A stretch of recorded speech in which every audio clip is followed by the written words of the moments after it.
Konnichiwa, and welcome to the 274th podcast of the Rowan Anime Group. My name is Robert Clown. I am currently the president of the organization. Today, I would like to talk to you about some things, and also too, I wanted to first of all dedicate this podcast to a very special friend. His name is Christopher Cook. He is the artist who has done some artwork on the Powerpuff Girls, and today is his birthday, and I wanted to do this special little podcast in his honor. So, happy birthday to you, Chris. Now, I'm going to tell you a little funny story about Chris real quick for this podcast. A long time ago, there was this convention down in Georgia called Dixie Trek, and Chris was part of the Mighty Rassilon art players. Well, they were doing a story called skit called "To Tell the Truth." Now, at the time, the guest there, one of them was John Nathan Turner, who was the producer of Doctor Who, and each of them were dressed up like the 6 Doctors that were currently during that time. Well, Chris was being the CO for the skit. So, what they did, they started taking a vote of who was the real John Nathan Turner. There were 3 people up there, including the real John Nathan Turner. And they go, one is the one is the 4, one is the one. So one's the winner.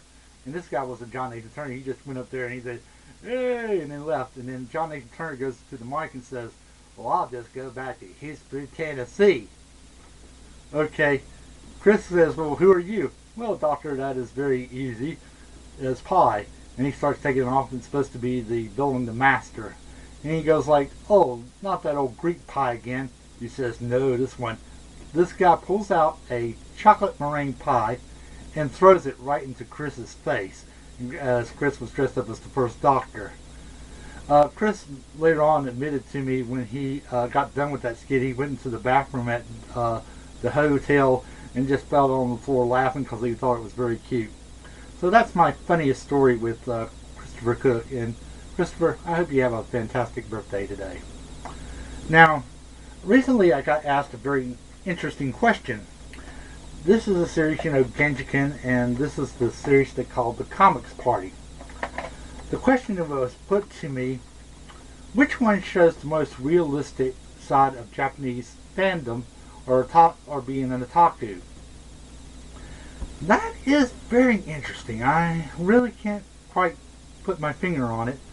Now, there are parts in the stories, even though it's fictional, that I do believe that are true in Japan. I believe that people do stand in long lines to go and buy Denjoji. That seems to be a common theme through Genshiken or through the Comics Party. So that part I do believe is correct. Membership drives, I've heard of it. I've heard people talk about them. Whatever group you join, you usually get stuck with in college or in high school. But over here in the United States, not very often, even when I went to anime conventions like Animazement or Ichiban Con, yes, I saw a few flyers for anime clubs. Even I put out flyers for my own group and try to, tell people about the organization. But it's not, if you compare this, Genshiken and the Comics Party to real fandom, like I said, there's only a few instances where it's correct, and a lot of it's very wrong. I really seriously doubt that everybody, in Genshiken, like everybody goes and buys Denjoji for just nudity or porn. Doesn't seem like it'd be very much fun doing that. It's usually good storytelling is what would bring me into a thing. Now, I will say this. I was at a convention, now this was in 2003. It was even before I even started the Rowan Anime Group. I went to Animazement. And I am very grateful to the cosplayers at Animazement. I've been, in and out, watching anime, and I admit I got a lot to learn and still have a lot to learn about the subject. But the people who were the cosplayers during that particular convention at Animazement in 203 were the kindest souls on the face of the planet. they would take the time to sit down and talk to you about their favorite characters, their who they were dressed up as, and they would really, tell you about them and why they enjoyed them, and they really are very enthusiastic during that convention.